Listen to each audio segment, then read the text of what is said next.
Hi everyone, it's Stephanie here and I'm excited to be back for another day of Camp Create. In today's video, we are going to be focusing on backgrounds and fun ways to create them.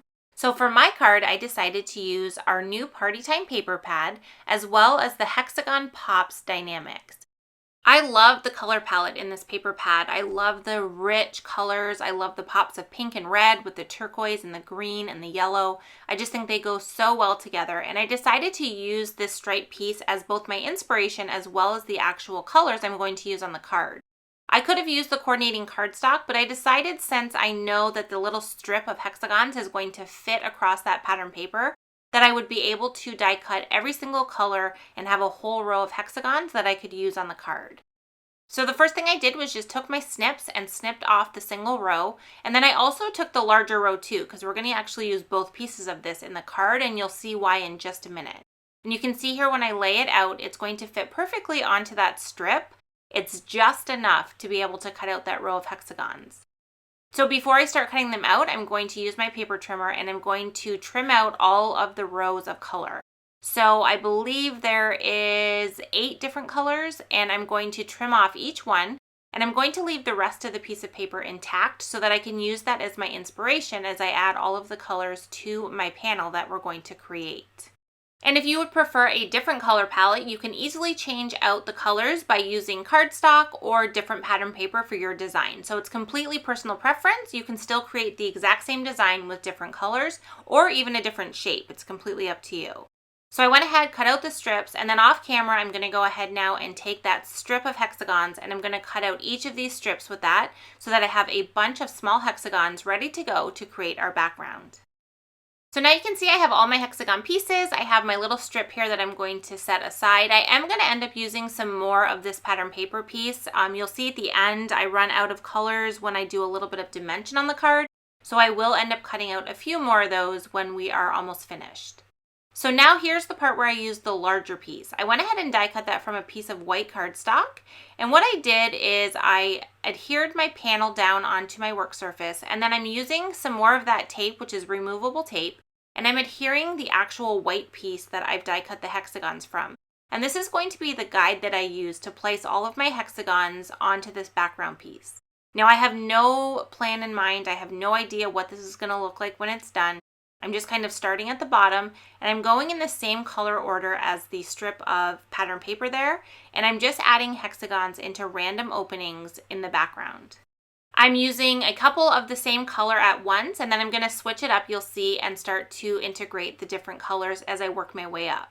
I am not filling in every single opening. I want this to be kind of a scattered background where I have a bunch of different hexagons all over, but they're going to be evenly spaced since we have this little template that we're going to use as we work our way across, but we're not going to have it completely full. I want it to be random and fun and unique, and this is going to allow us to do that. Creating a background like this definitely does take a lot more time than just kind of creating a simple background, but I love the final result and I definitely think it's worth it. It's just very unique. It allowed me to customize the colors that I use for the background. I love the hexagon shape, so it allowed me to kind of customize that. So it was worth it to just kind of take my time and add these little hexagons in, and I love how it turned out in the end. So you can see what I just did there. Once I had the first row kind of figured out and felt like I had enough in there, I took that template and I shifted it over and kept one row lined up with the hexagons. That way I was able to make sure everything stayed perfectly spaced. And then I sped through all of the rest of this since it did take a bit of time to add those. And you can see I have this random background. So what I ended up doing was I went back to the first side when I finished the entire background and added a few more hexagons in there. I felt like I had a little bit too much white space. So I just kind of used that template continuously to add hexagons until I was happy with how many I had on there. Now for the sentiment, I used the coordinating Eiffel Tower cardstock and I stamped out my sentiment on there, and I'm going to heat emboss it with white embossing powder. Apparently the name of the game for Camp Create for me was Itty Bitty Sentiments and White Embossing. So once again, I am using Itty Bitty, but this time birthday sentiments. I went ahead and heat embossed that with white, and I used the coordinating die to cut that out. And then I started to try and figure out where I wanted to put this. I moved the sentiment around this background for so long. I didn't even leave half of it in the video. and I could not find somewhere that I liked how it looked. I just kept moving it, and then finally I thought, well, maybe I'll rotate the panel.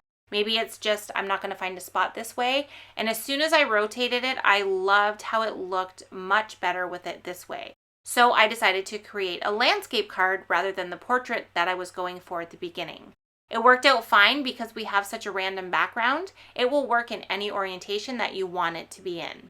So I added some foam adhesive to the sentiment strip and adhered it right on there. And then I decided I thought it would look kind of cool if I had a little bit of dimension behind some of the hexagons. So this is where I ended up having to die cut some additional ones. I had used some of the colors completely up, so I went ahead and die cut some additional ones. And I'm going to add them onto just random spots with some foam adhesive.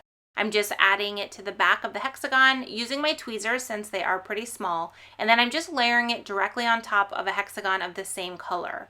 I don't remember how many I did exactly. I think I maybe did like 7. There wasn't a ton of them, just enough to add a little bit of dimension and interest to the finished card. And then once I was completely happy with the background, I used foam adhesive and added it to the entire back of this panel, and then we're going to layer it onto our white card base. The panel is cut slightly smaller so that we have a little bit of a border showing around the edges. I love how that looks when you use foam adhesive. And now you can see this really cool background that we've created. It's completely unique, it's one of a kind, and it has this really great color palette that we were able to achieve by using a half of a piece of pattern paper, which is a great way to stretch your supplies.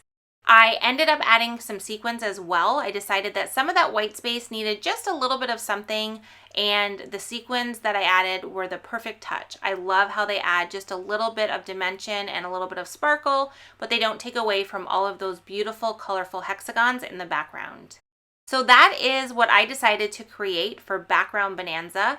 I hope you guys have fun with this one. This is such a great camp activity because there are so many different things that you can do to create a fun background. You can use stamps, you can use dies, you can use stencils. The sky is the limit, and we cannot wait to see what you guys create for today's activity. So please make sure to check out the video description below for all the details on how you can win this week during Camp Create, and also for the blog link to head over and enter your card for a chance to win as well. Thanks so much for joining me in today's video, and we will see you tomorrow for one more day of camp fun.